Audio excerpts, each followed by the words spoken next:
Вечер, мистер Вонка. Как прошло? Увы, не лучшим образом. О, как жаль. Но уже пора расплачиваться. Ну, к счастью, на комнату у меня осталось. Один суверен, правильно? За комнату, да, но во время вашего пребывания вы пользовались дополнительными услугами. Разве? Да, и многими. По прибытию вы выпили стакан джину и, если мне не изменяет память, погрели сердце у камина. Погрел, миссис Тиркет. Сердце греем за дополнительную плату. Пошли дальше, мистер Вонка. Пользовались ли вы мини-баром Мини-баром? Мини-баром мыло. у раковины? Ну да, немного. Даже Хлоркер знает, что мини-бар трогать нельзя, он вырос в канаве.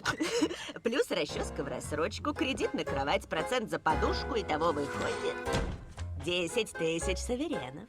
Это шутка, да? Все в мелком шрифте, дорогой мой.